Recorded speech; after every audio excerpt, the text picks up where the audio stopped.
دو سوال آخری بس رہ گئے، ایک جو ٹوٹ گیا تھا اور ایک ابھی والا ہے، بڑے اہم سوال ہے۔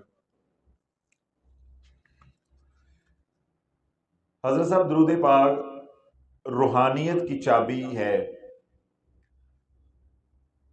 تو درود پاک کتنا پڑھا جائے کہ روحانیت کا رستہ کھل جائے؟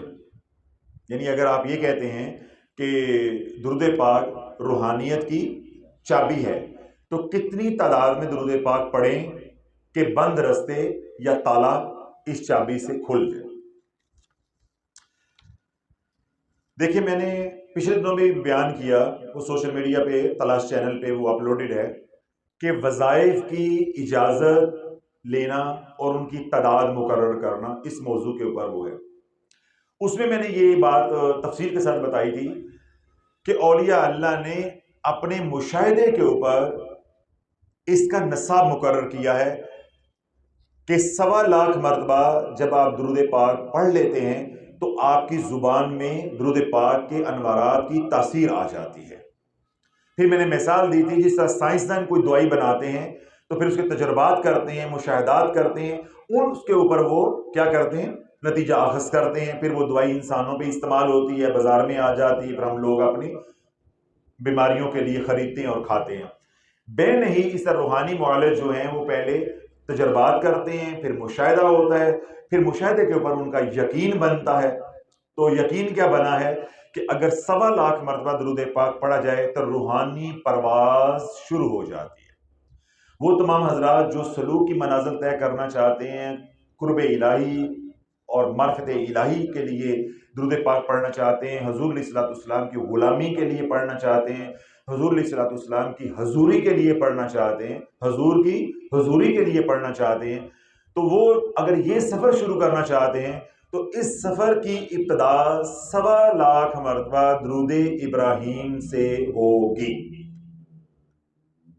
کس درود سے؟ نہیں، آپ صحیح بولے نہیں ہیں، درود ابراہیم۔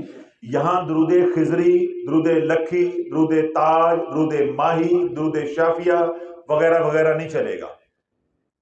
ان کی بہت تعداد پڑھیں گے تو روحانی پرواز شروع ہوگی۔ درود ابراہیم کیونکہ سب سے افضل ہے، سب سے زیادہ اس کے انوار و تجلیات ہیں، روحانیت کا منبع ہے، فیضان کا منبع ہے، اس کو آپ 1.25 مرتبہ جب پڑھیں گے تو آپ کے دریچے بند کھلنا شروع ہو جائیں گے، آپ کی پرواز شروع ہو جائے گی، حجابات اٹھنا شروع ہو جائیں گے۔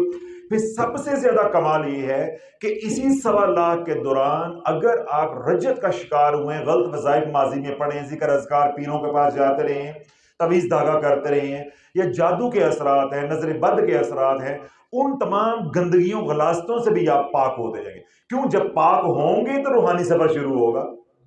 جو آپ کے اوپر کثافتیں ہیں وہ ختم ہوں گی تو لطافت کا سفر شروع ہوگا۔ تو راہ سلوک لطافت کا سفر ہے۔ تو یہ جو 1.25 کی تعداد ہے، یا خوراک ہے یا دوا ہے، یہ آپ کو پاک کر دے گی، آپ کی روح کو بھی اور آپ کے بدن کو بھی، روحانی اور جناتی شیطانی بیماریوں سے۔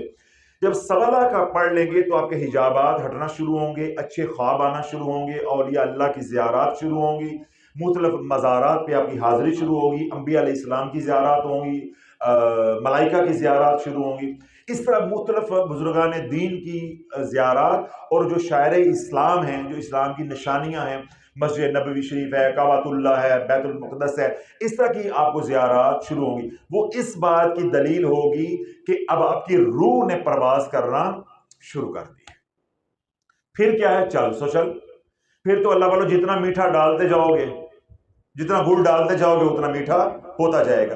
پھر تو یہ آپ کی محنت کے اوپر ہے اور آپ کے بختوں اور نصیبوں کے اوپر ہے، اور اللہ کی عطا پہ ہے کہ اللہ آپ کو کتنا قرب دینا چاہتا ہے، کتنی معرفت دینا چاہتا ہے، یا اپنے محبوب کی کتنی حضوری عطا کرنا چاہتا ہے۔ لیکن میرا بتانے کا صرف مقصد اتنا ہے کہ اس روحانی سفر کی ابتدا 1.25 درود پاک پڑھنے سے ہوتی ہے۔ اب اگلی بات یہ ہے جو پوچھی نہیں لیکن میں بتا رہا ہوں کہ 1.25 درود ابراہیم پڑھنے کا مطلب ہے بیٹھ کے پڑھنا، دو زانوں ہو کے پڑھنا، باوضو پڑھنا، اہتمام کے ساتھ پڑھنا، مواجہ شریف کا روضہ رسول کا تصور کر کے پڑھنا، حضور کی محبت میں پڑھنا، تب روحانی سفر شروع ہوگا۔ چلتے پھرتے پڑھنے سے ثواب ملے گا، روحانیت نہیں ملے گی.